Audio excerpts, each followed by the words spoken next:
les métiers de Chéreau, nous sommes un carrossier constructeur spécialisé dans les carrosseries frigorifiques pour poids lourds.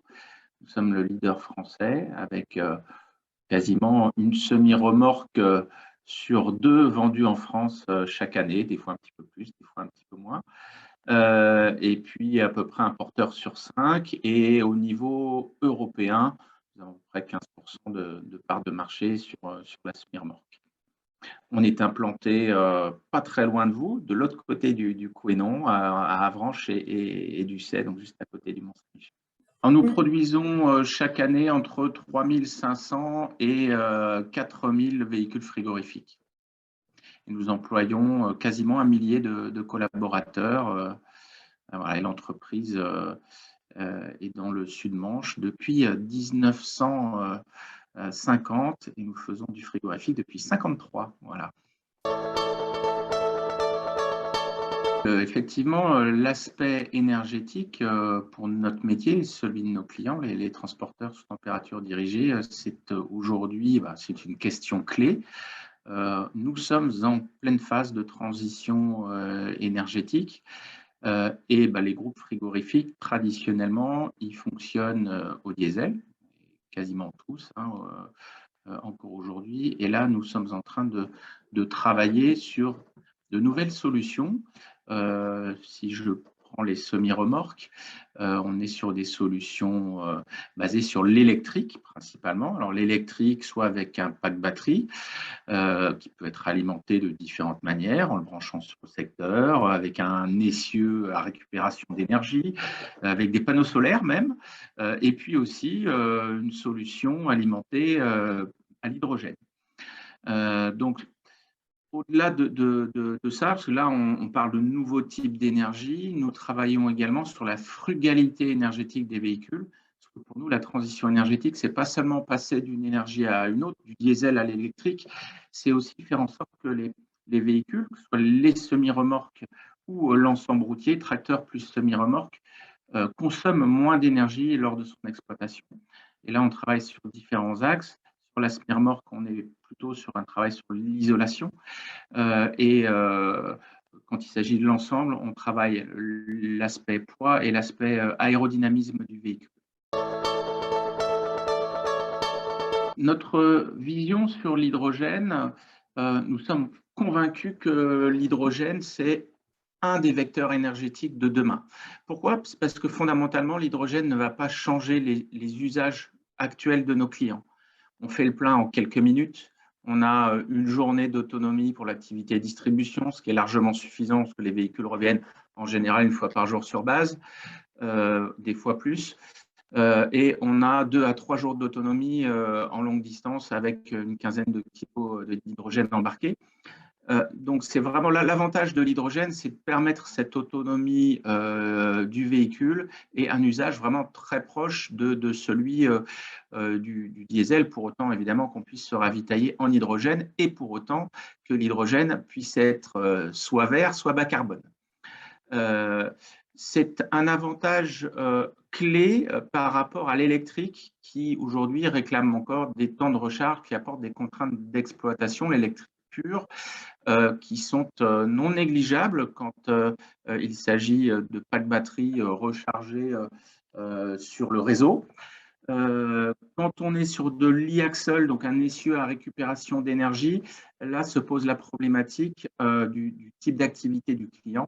Quand on est en longue distance, c'est que le chauffeur doit faire ses coupures, il doit avoir 8-9 heures d'autonomie devant lui et s'il ne peut pas biberonner, ça va être compliqué. Donc, l'hydrogène, pour toutes ces raisons-là, fait qu'on est sur une solution qui est très prometteuse pour la température dirigée pour l'avenir et pour le transport lourd de marchandises en règle générale. L'hydrogène, ce n'est pas encore pour, je dirais, demain matin, au sens propre du terme, ça va encore réclamer un petit peu de temps, puis on va déjà regarder là d'où on est parti. En fait, on a créé la première semi-remorque frigorifique à hydrogène au monde avec le projet Rhôde. C'est un projet qui s'est développé entre 2016 et 2019. Ça veut dire déjà qu'en 2016, quand on s'est penché sur la SMIRMOR du futur et ce qu'elle devrait être, on s'est posé la question de l'énergie et assez naturellement, pour les raisons que j'ai exposées tout à l'heure, l'hydrogène nous est paru comme un vecteur énergétique évident pour bien répondre aux contraintes des transporteurs sous température dirigée. Et puis, bien entendu, ça n'est pas la seule chose qu'on a regardé à travers ce projet. On a regardé aussi donc, la frugalité énergétique du véhicule avec une isolation qui permet d'économiser 25% de l'énergie, que ce soit en diesel aujourd'hui, en électrique ou en hydrogène demain. Et puis aussi un kit aéro pour faire baisser jusqu'à 2 litres au 100 la consommation du tracteur. Et là aussi, quelle que soit l'énergie utilisée par le tracteur, c'est du gain qui est immédiat. Donc, ces différentes briques technologiques, on les a mis sur le véhicule. Le véhicule, il est sorti en 2019. Il a été exploité dans le cadre du projet par les transports Malherbe, basés à Caen. Et puis, on a continué ensuite les essais à l'issue du projet avec les transports de Lanchy, qui sont bien connus et en Normandie, mais aussi en Bretagne, puisque le siège à l'origine était en Bretagne. Et on a continué donc à engranger de l'information sur le mode de fonctionnement du véhicule. En termes d'apprentissage sur ce premier prototype, la première chose, c'est qu'on sait que ça fonctionne, qu'on est capable de produire du froid sur un groupe électrique à partir de l'hydrogène. Après, sur les nouveaux véhicules qu'on sort cette année, on a fait d'autres choix techniques issus des premiers apprentissages. Par exemple, sur le premier véhicule Road, on avait 3 petites piles à combustible de 3,5 kW chacune.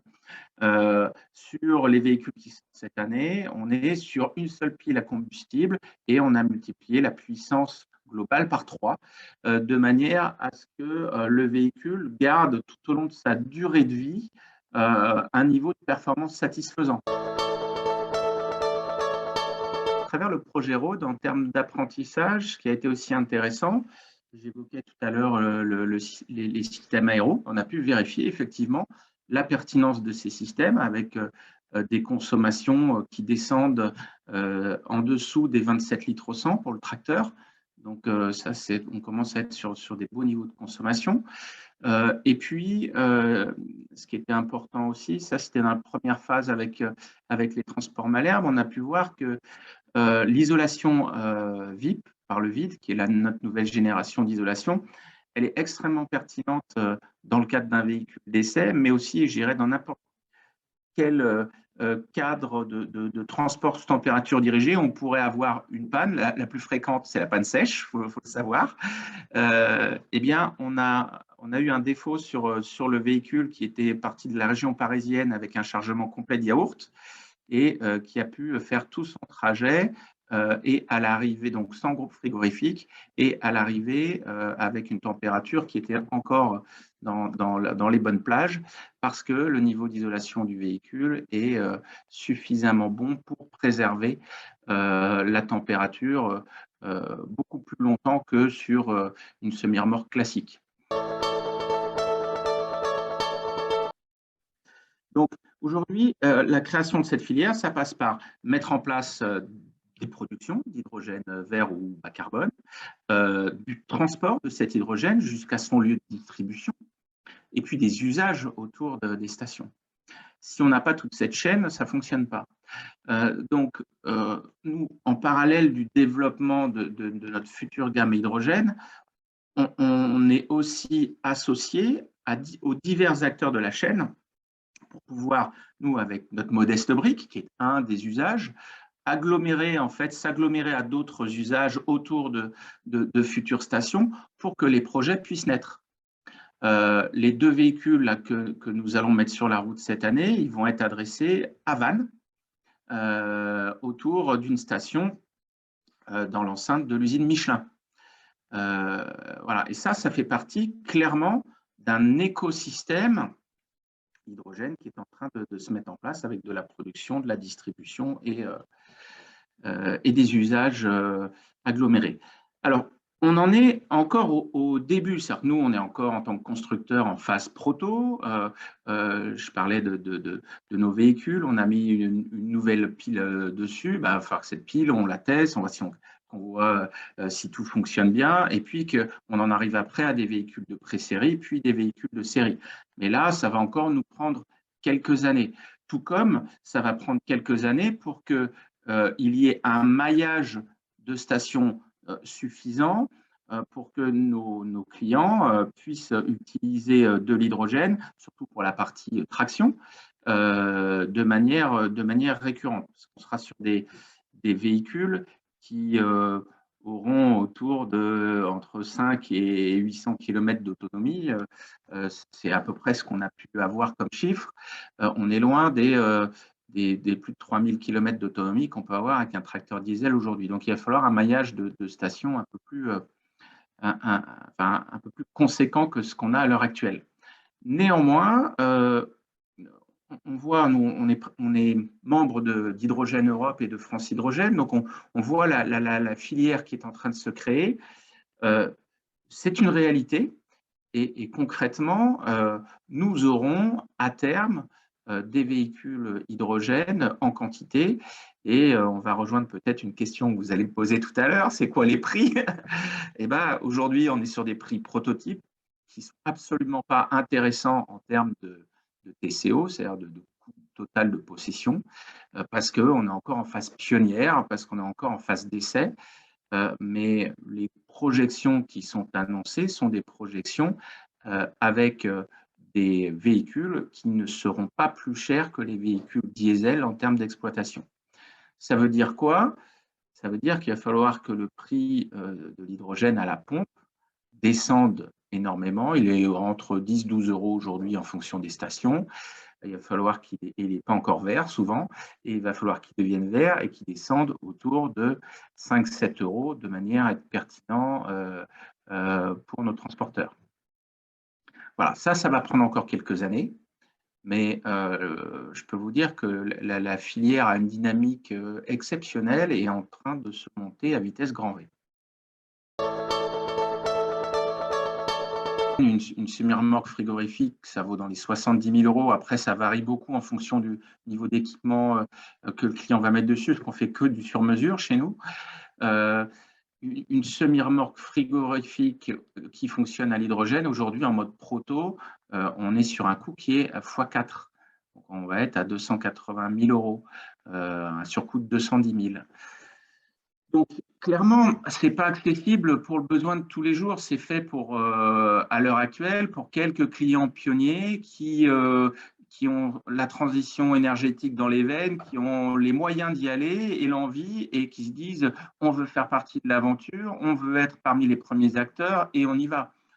Au passage, ça leur permettra aussi de communiquer une image positive de leur entreprise, etc. Mais clairement, on n'est pas à l'instant T sur une solution qui est démocratisée. Ça va demander encore 3, 4, 5 ans. Tant que les transporteurs puissent entendre ce message, j'ai eu beaucoup d'échanges avec eux et souvent, hein, comme on parle avec eux, c'est assez cash. Et je me rappelle d'une chef d'entreprise qui me dit ben oui, mais c'est bien vos semi-remorques à hydrogène, mais moi aujourd'hui, je ne vais pas vendre mon kilomètre plus cher au chargeur, donc je ne sais pas faire. Et je pense qu'en phase pionnière, alors là, on est vraiment tout au début, donc c'est quelques-uns, mais avant que ça se démocratise, il y aura certainement une phase intermédiaire où et ça va bien parler aux membres de votre club, puisque c'est un club logistique en général.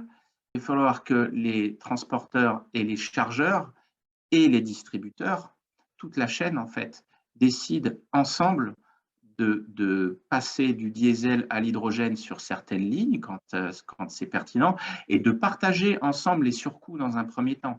Parce que sinon, si tout le monde attend que ça coûte le même prix que le diesel, ça décollera jamais.